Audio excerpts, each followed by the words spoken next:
Hello. So it's another week. We are a week on the journey of Joseph. This week we're looking at Genesis 41, verses 14 to verse 40. This is quite a big chunk of Genesis 41. So I'm not going to read it to you. So please press pause, stop it here, have a go and have a read of yourself of what happens in Genesis 41, verses 14 to 40. And then come back and you'll hear some of my thoughts on it. So, what happens? So enters Joseph. And I love the reminder of verse 14. Joseph is brought before Pharaoh from the dungeon. I know that Joseph's in charge of it, but he still lives in the dungeon. And understandably, before he can see Pharaoh, Joseph has to be washed, shaved, and changed. Can you imagine the state of Joseph after years of living in a dungeon? Of course, Joseph needs to be cleaned up. We mustn't forget the squalor that Joseph has been living in unjustly all of this time. So there Joseph is. He's cleaned up. He's been shaven. He's brought before Pharaoh. And before Pharaoh even gets into the dream, Joseph does something amazing. He brings God front and center. Pharaoh goes, "Can you interpret the dream, Joseph?" And Joseph says, "No." But that's not the answer Pharaoh wanted. But Joseph doesn't just say no. Joseph goes, "No, I can't." But God can.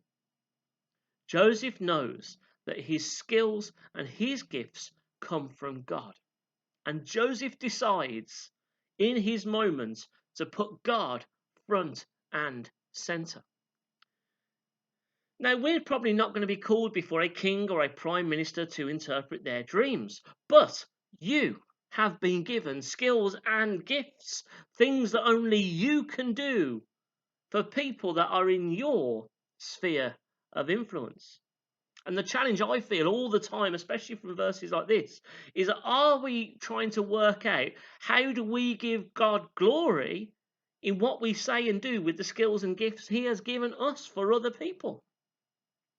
Are we prepared to be a people who acknowledge before others, Christian and non-Christian alike, that it is God who has given us these skills and gifts, and that when we can serve others with them, it's only because God's been at work in us in the first place?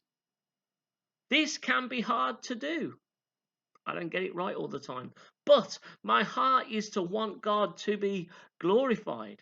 I want people to know that I believe God has skilled me and gifted me with things that are for me to do for God and in God's name for others, and He deserves to be glorified for that. How we do this and how we share this will differ from person to person and situation, but the challenge remains the same. Are we willing to openly glorify and give thanks to God before others for the skills and gifts we have been given? And are we prepared to work out how to do that in our own context and situations? Joseph did it before Pharaoh. Will we do it in our lives?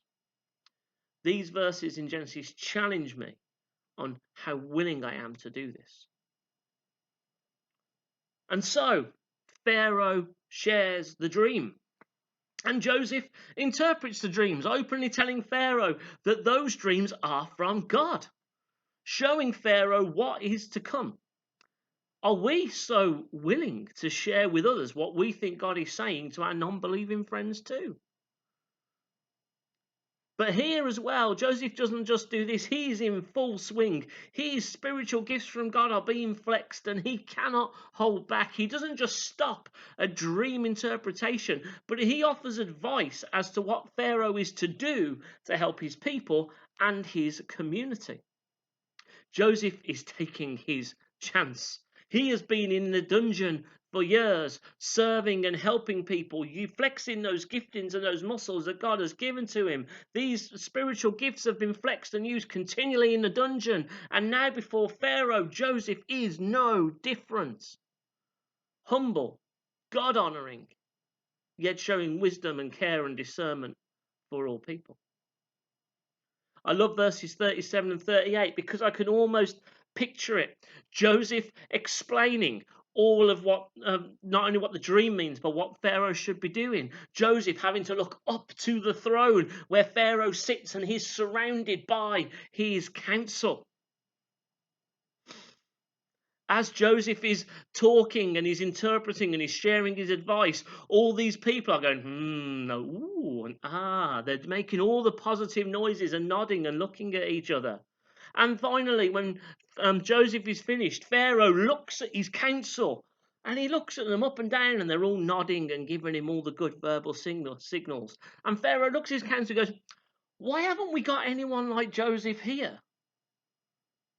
Interestingly, Pharaoh picks out the main difference between Joseph and his council. What was that difference? Where did Joseph start? That difference is God. Pharaoh acknowledges publicly before his council that the Spirit of God is in Joseph and not in his council. And that's what he needs, is the Spirit of God. What a powerful moment. The moment when Pharaoh looks at his best of the best of the best, and he acknowledges that Joseph is better than them. And what makes Joseph better but the Spirit of God? Liz and I were at a town council meeting recently, and two of the town councillors spoke up for what a positive difference Riverside has made to Bewdley. The difference? God. If we start with God, God will always be seen. Will we be a people who start with God, not only behind closed doors, but publicly too? Pharaoh acknowledges the gifts of God in Joseph, the wisdom and the discernment of God in Joseph. And as a result, Joseph is appointed to be second in over all Egypt. Why? Because the things of God were seen in this man of God. What was the difference? The difference was God. Joseph never had it easy, but he relied on God and he made that reliance public. And at times, things had got worse for him. But here we are many, many years later. And the very thing that had made things difficult for Joseph at times, putting God first, had actually now pulled Joseph out of the miry clay. God first, persistently and consistently, in the good and in the bad. Will we strive for that God first obedience in all the places of our lives, in both the light places and the dark ones?